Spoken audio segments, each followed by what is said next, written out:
अशोक सुंदरी के स्थान पर जल क्यों चढ़ाया जाता है? क्योंकि भगवान शंकर की सबसे छोटी लड़की जो है वो अशोक सुंदरी है।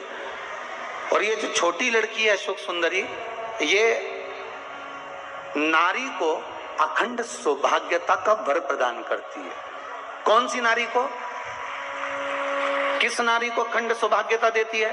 तो महाराज शास्त्र कहता है, जिस नारी के भाग्य में लिखा होता है कि उसको वैधव्य होना है, इसके पति को समाप्त होना है, अगर वो नारी अशोक सुंदरी वाली जगह पर जल चढ़ा देती है तो पति पर अगर काल भी मंडरा रहा होता है तो मां अशोक सुंदरी महाकाल से कहकर काल को टाल देती है। वो अशोक सुंदरी का शास्त्र कहता है,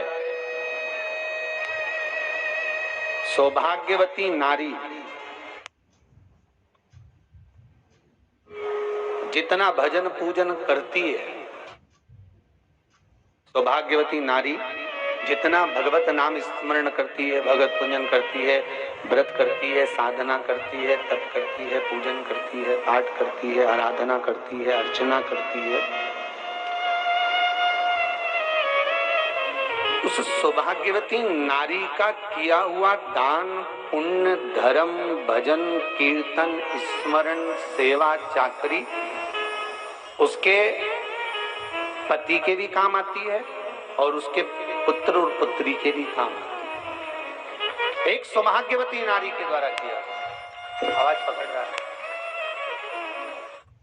एक सौभाग्यवती नारी के द्वारा किया गया भजन, पूजन, स्मरण, संकीर्तन, नाम जाप, नाम कीर्तन उसके पति के भी काम आए और उसके बच्चों के भी काम आए।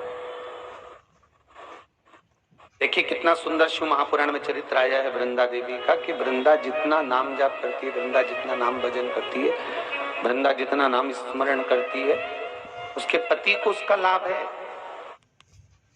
सोमवार के व्रत का अगर आप विधान देखेंगे, और हम तो कहते हैं केवल 16 सोमवार से ही मतलब मत रखो। आप माताएं अगर एकादशी का व्रत कर रही है, सोमवार का कर रही है, मंगलवार का कर रही है, बुधवार का करे, गुरुवार का करे, चतुर्थी का करे, तीज का करे, छठ का करे, आप जो भी व्रत करते हो उस व्रत का विधान स्कंद पुराण में लिखा हुआ है। और स्कंद पुराण में क्या वर्णन लिखते हैं कि नारी जब सौभाग्यवती हो जाती है, लड़की की जब शादी हो जाती है और वो अपने पति के घर में जब रह रही होती है, पति के संग रह रही होती है, तो पति के घर में रहकर जितना भजन पूजन करती है, जितना स्मरण करती है, वो उसके द्वारा किया गया भजन, पूजन, व्रत, आराधना, उद्यापन, चाकरी, दर्शन, ये सब का फल उसके पति के खाते में भी जाता है और उसके पुत्र और पुत्री के भी खाते में जाता है। पर उसमें एक बात का विशेष ध्यान रखना, स्कंद पुराण कहती है कि आप व्रत को उठाएं। आपने व्रत उठाया, कहाँ उठाया? पति के घर से उठाया, ठीक है। आपने व्रत उठाया सोमवार का, 16 सोमवार का, पशुपतिनाथ का, या गुरुवार का, या मंगलवार का, या बुधवार का, जो भी व्रत आपने उठाया वो पति के घर से उठाया। अब आपका फर्ज क्या है कि व्रत आप अगर कर रही हो तो पति के घर का ही अन्न, पति के घर का ही जल,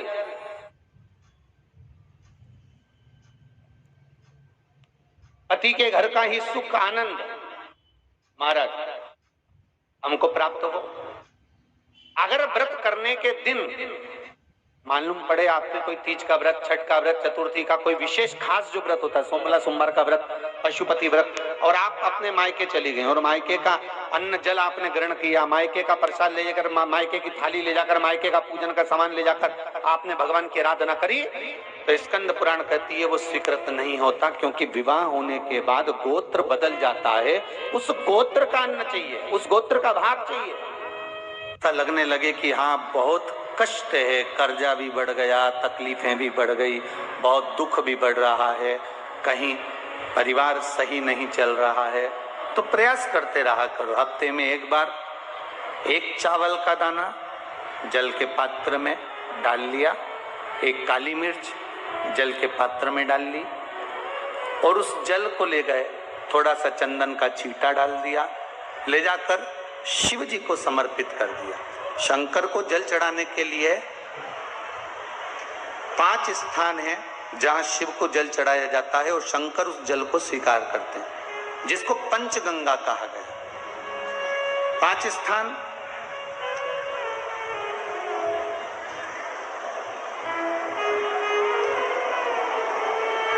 अच्छे से समझ लीजिएगा, जब भी शिव मंदिर में जाएं तो ये 5 स्थान शिव को जल चढ़ाने के लिए ये रखा है। शिवलिंग,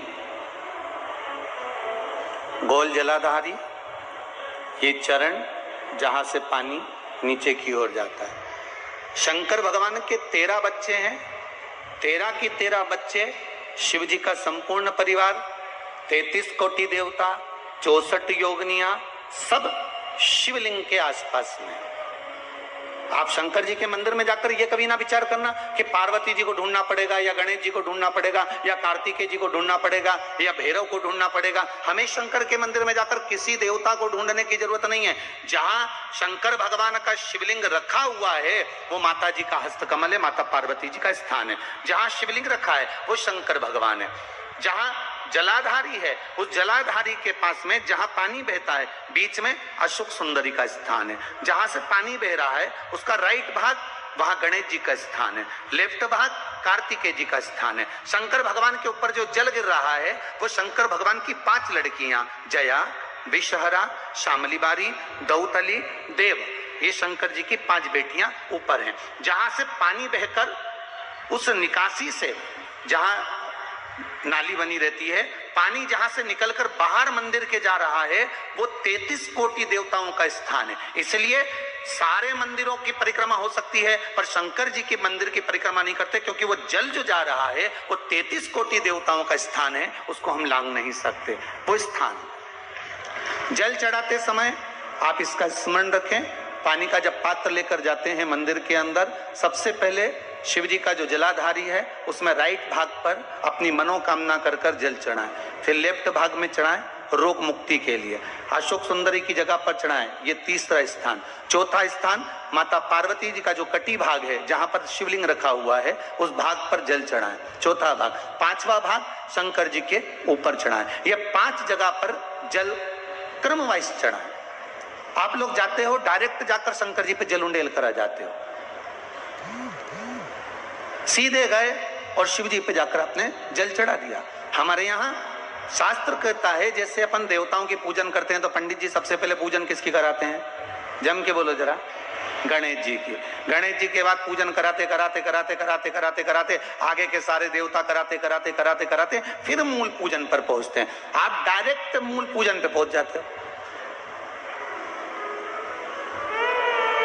और सरल भाषा में समझ लो, जितनी सरल भाषा में समझोगे ना उतना अपने जीवन में उतर जाएगा। इस छत के ऊपर आपको चढ़ना है, निशानी रखी है,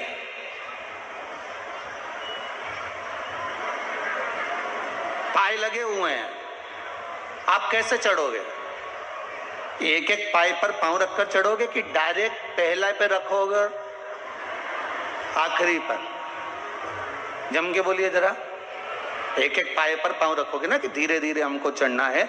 उसी तरह शिव मंदिर में पहुंचने के बाद पहला गणेश स्थान, कार्तिकेय स्थान, अशोक सुंदरी का स्थान।